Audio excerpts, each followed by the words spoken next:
बच्चों आज है हमारा लेक्चर 133। पिछले लेक्चर में हमने सॉइल चैप्टर डिस्कस किया था। आज हम सॉइल चैप्टर के एनसीईआरटी के क्वेश्चंस सॉल्व करेंगे। ठीक है, सो आप जो टेक्स्ट बुक में कर पाओ वो टेक्स्ट बुक में करना और फिर हमें लिख लेना है। ठीक है, सो लेक्चर 133 और हम कर रहे हैं इसकी एक्सरसाइजेस सॉल्व। ठीक है, सबसे पहले है tick the most suitable answer. MCQ है। In addition to the rock particles, the soil contains air and water, water and plants, mineral, organic matter, air and water, water, air and plants। मतलब rock particles के अलावा soil में और क्या क्या पाया जाता है? रॉक पार्टिकल्स के अलावा सॉइल में minerals, organic matter, air and water पाया जाता है। ठीक है, minerals, organic matter, air and water. The water holding capacity is the highest in water खींचने की शक्ति किसमें ज्यादा होती है? सैंडी, क्लेई, लोमी या मिक्सचर ऑफ सैंड एंड लोम में?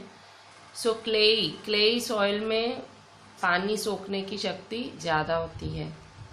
Match the column A with column B. Column A को कॉलम बी से जोड़ो।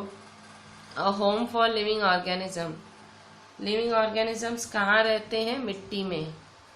All kinds of soil. Upper layer of the soil, soil का ऊपरी भाग। सॉइल के ऊपरी भाग को क्या होता है? Dark in colour. Sandy soil, Sandy soil में लार्ज पार्टिकल्स होते हैं। Middle layer of the soil, soil के मिडल लेयर में क्या होता है? Lesser amount of humus. Clayey soil, clayey soil में क्या होता है? क्लेई सॉइल में small particles and packed tightly. ठीक है, सो ये हुआ हमारा मैच। अब हम क्वेश्चन आंसर्स देखते हैं। बच्चों क्वेश्चन 4 है, explain how is soil formed. Soil कैसे बनती है? So soil is formed by the big and heavy rocks are broken into smaller pieces and come on the surface of the earth। जो बड़े rocks होते हैं वो छोटे छोटे टुकड़ों में अर्थ में आ जाते हैं। सॉइल कैसे बनती है? इन रॉक्स के टूटने से। कैसे टूटते हैं? विंड से, वाटर से, क्लाइमेट के। इस प्रोसेस को वेदरिंग कहते हैं। तो जो छोटे छोटे पार्टिकल्स होते हैं रॉक्स के, जो वेदरिंग से मिलते हैं वो फर्दर डिकम्पोज होते हैं। कैसे डिकम्पोज होते हैं? एयर और मॉइस्चर की वजह से। Finally the decompose parts of dead plants and animals get mixed up with soil formed by above processes. This gives the soil enough energy in the form of. बस यहाँ तक ही लिखना, इससे आगे मत लिखना। ठीक है, इतना बहुत है। 4th पॉइंट मत लिखना, सिर्फ 1st, 2nd, 3rd पॉइंट लिखना। ठीक है, next question, how is clayey soil useful for crops. Clayey soil crops के लिए यूजफुल क्यों होती है?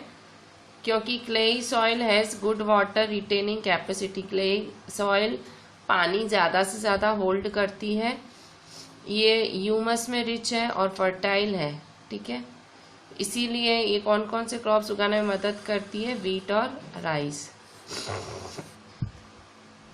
इसके बाद list the difference between clayey soil और सैंडी सॉइल। क्लेई और सैंडी के बीच में difference.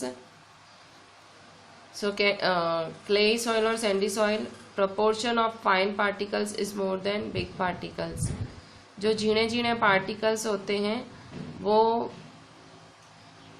Proportion of is more than big particles. बड़े बड़े पार्टिकल्स से झीणे झीणे पार्टिकल्स ज़्यादा होते हैं और इसमें बिग पार्टिकल्स ज़्यादा होते हैं। ठीक है, इसमें फाइन पार्टिकल्स ज़्यादा होते हैं, इसमें बिग पार्टिकल्स ज़्यादा होते हैं सैंडी में। It has less percolation rate of water, it has more. इसका रेट ऑफ परकोलेशन लेस है, इसका रेट ऑफ परकोलेशन मोर है। इसकी गुड वाटर होल्डिंग कैपेसिटी है। किसकी? क्ले की। और सैंडी की पुअर वाटर होल्डिंग कैपेसिटी है। परकोलेशन का मतलब क्या था? परकोलेशन का मतलब होता है पानी को जगह मिलना, ठीक है, मिट्टी में पानी को जगह मिलना। इसमें देखो कम मिट्टी, क्लेई सॉइल में कम जगह मिलती है और इसमें मिट्टी को ज़्यादा जगह मिलती है, ठीक है। तो ये है आपका क्लेई और ये है आपका सैंडी, ठीक है। इसके बाद देखिए क्वेश्चन 7। क्वेश्चन 7 में आपको क्या करना है? क्वेश्चन 7 है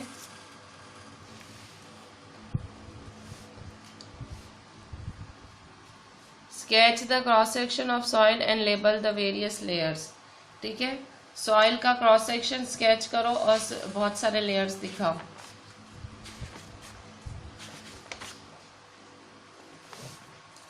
तो आपको कौन सा डायग्राम ड्रॉ करना है?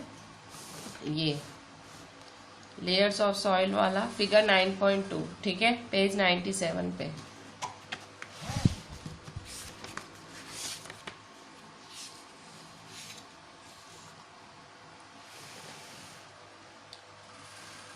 List the differences between clayey soil and Sandy soil. Clayey soil और सैंडी सॉइल के बीच में डिफरेंसेस बताओ, ठीक है। वो तो खैर हमने कर लिया, sketch the cross section of soil कर लिया हमने। अभी एक परकोलेशन रेट वाला क्वेश्चन है।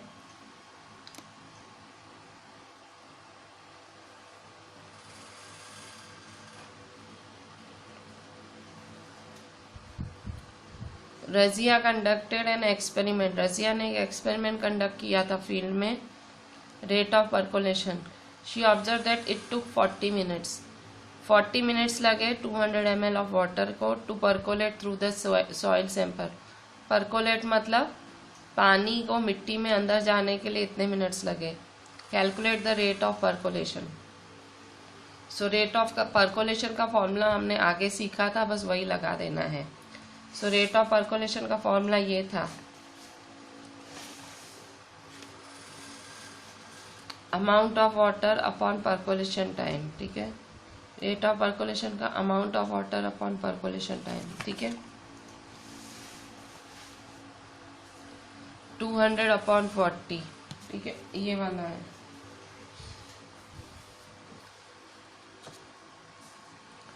देखो rate of percolation is equal amount of water upon percolation time. So amount of water 200 है, परकोलेशन टाइम 40 है। 0 0 कैंसिल, 4 5 जा, सो 5 ml पर मिनट, ठीक है। सो ये है आपका 8th number, 5 ml per minute.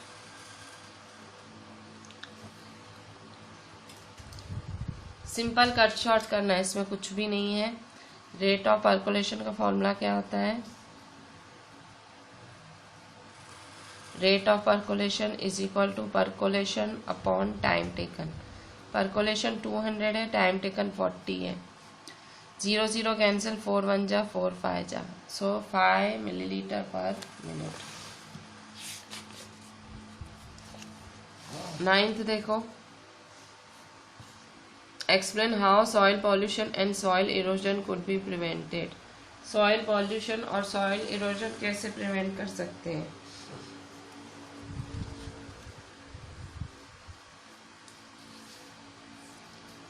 Soil pollution कैसे प्रिवेंट कर सकते हैं? सॉइल इरोजन, सॉइल पॉल्यूशन दोनों। दोनों के लिए एक ही चीज़ कर सकते हो, there should be ban on polythene bags and plastics. कि अगर पॉलीथीन बैग्स और प्लास्टिक्स पे बैन लग जाए तो सॉइल पॉल्यूशन और सॉइल इरोजन ठीक हो सकता है। मतलब सॉइल पॉल्यूशन कम हो सकता है और सॉइल इरोजन भी कम हो सकता है। Waste products and chemicals should be treated before they are released into soils. जो वेस्ट प्रोडक्ट्स है, केमिकल्स हैं, उनको ट्रीट करके, मतलब उन पे केमिकल रिएक्शन करके फिर उनको सॉइल में जाने देना चाहिए। Use of pesticides should be minimise. अगर आप पेस्टिसाइड्स यूज़ करते हो सॉइल में, उसे कम कर दो। Prevention of soil erosion, soil को इरोड होने से रोको। ग्रोइंग ट्रीज, ट्रीज उगाओ। अवॉइडिंग डिफॉरेस्टेशन, पेड़ों का कटना रोको। By maintaining porous structure of soil, soil का पोरस स्ट्रक्चर मतलब जो पोर्स हैं वो मेंटेन करो। Control and equilibrium of ravines and shifting of cultivation, इसमें बस शिफ्टिंग ऑफ कल्टीवेशन ही लिखना भाई, शिफ्टिंग कल्टीवेशन से भी सॉइल उपजाऊ होती है। ठीक है, सो ये था हमारा क्वेश्चन 9 के 4 पॉइंट्स जिससे आप सॉइल पॉल्यूशन और सॉइल इरोजन रोक सकते हो। ठीक है, so this was our soil chapter. इसके क्वेश्चन आंसर्स भी हमने करे। थोड़े से एमसीक्यूज देख लेते हैं और उसके बाद हम ये चैप्टर एंड करते हैं। कुछ एमसीक्यूज देख लेते हैं इसी चैप्टर के। There are following types of soil on the basis of size of particles. Particle की साइज के ऊपर कितने टाइप्स ऑफ सॉइल हैं? सो 3 टाइप्स ऑफ सॉइल हैं। ठीक है, क्लेई, सैंडी और loamy. Question 2, in which horizon of soil maximum amount of soluble minerals are found. कौन से होराइजन में सबसे ज़्यादा मिनरल्स मिलते हैं? ठीक है, सो क्या है ए, बी, सी या नन? सो बी होराइजन में सबसे ज़्यादा मिनरल्स मिलते हैं। Which physical property of soil is important to us. Soil की कौन सी प्रॉपर्टी इम्पॉर्टेंट है? So A texture, B water holding capacity, C both, D none. कौन सी फिजिकल प्रॉपर्टी इंपॉर्टेंट है? ये दोनों, टेक्सचर भी होना चाहिए, वाटर होल्डिंग। मतलब टेक्सचर का मतलब भाई सॉइल पतली है, मोटी है, कलर क्या है, सब कुछ। ठीक है, so both. Question 4, which factor influences soil formation. Soil form होने के कौन कौन से फैक्टर्स इन्फ्लुएंस करते हैं? Climate, vegetation, parent rock, all of this. So all of this. Which of the following does not cause erosion of soil. इसमें से क्या सॉइल इरोजन नहीं करते हैं? A deforestation, B blood, C overgrazing, D fragmentation of rocks. So soil erosion, deforestation, पेड़ काटते हो तो सॉइल इरोजन होता है, फ्लड से भी होता है, ज़्यादा ओवरग्रेजिंग मतलब गायों को ज़्यादा घास चरा दो तो भी। रॉक्स के टूटने से तो उल्टा मिट्टी बनती है, सो डी गलत है, fragmentation of rocks. So this was your MCQs. So with this we are ending this chapter our soil. Write the exercise in your notebook और जो चीज़ें आपको टेक्स्ट में करनी हो टेक्स्ट में करें और मुझे व्हाट्सएप करें। Thank you.